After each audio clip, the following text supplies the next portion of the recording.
Donald and Douglas are twins and had arrived from Scotland to help Sir Topham Hatt, but only one engine had been expected.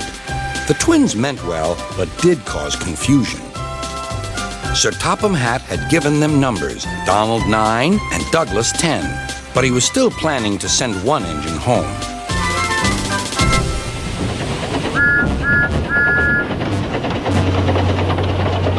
There was a BreakVan in the yard that had taken a dislike to Douglas.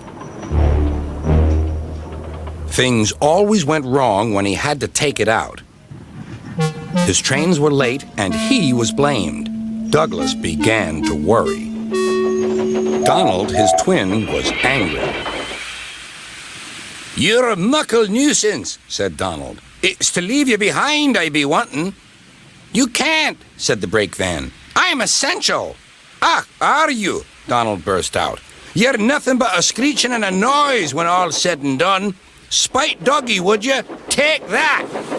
"Oh! Oh!" cried the van. "There's more coming should you misbehave." The van behaved better after that. Until one day, Donald had an accident.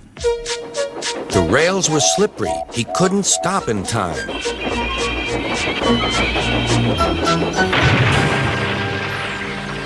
Donald wasn't hurt, but Sir Topham Hatt was most annoyed. "I am disappointed, Donald. I didn't expect such clumsiness from you. I had decided to send Douglas back and keep you." "I'm sorry, sir," said Donald. "I should think so, too. You have upset my arrangements. Now, James will have to help with the goods work while you have your tender mended. James won't like that." Sir Topham Hatt was right. James grumbled dreadfully about extra work.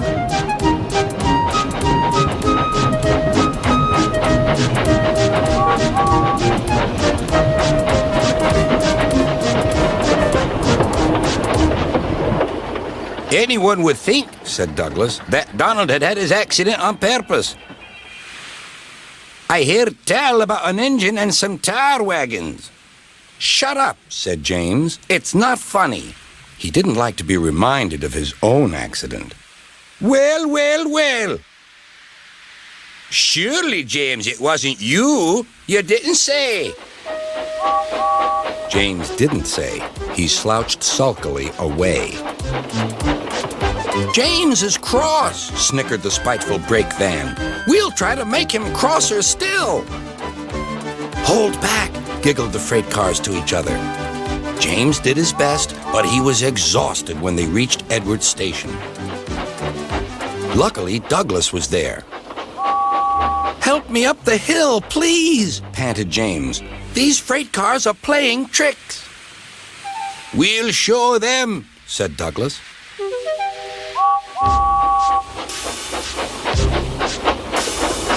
Slowly but surely, the snorting engines forced the freight cars up the hill. But James was losing steam. "I can't do it! I can't do it!" "Leave it to me!" shouted Douglas. The conductor was anxious. "Go steady! The van's breaking!" The van was in pieces. No one had been hurt, and soon Edward came to clear the mess. Sir Topham Hatt was on board. "I might have known it would be Douglas," he said. "Douglas was grand, sir," said Edward. "James had no steam left, but Douglas worked hard enough for 3. I heard him from my yard." "2 would have been enough," said Sir Topham Hatt. "I want to be fair, Douglas, but I don't know. I really don't know." Sir Topham Hatt was making up his mind about which engine to send away, but that's another story.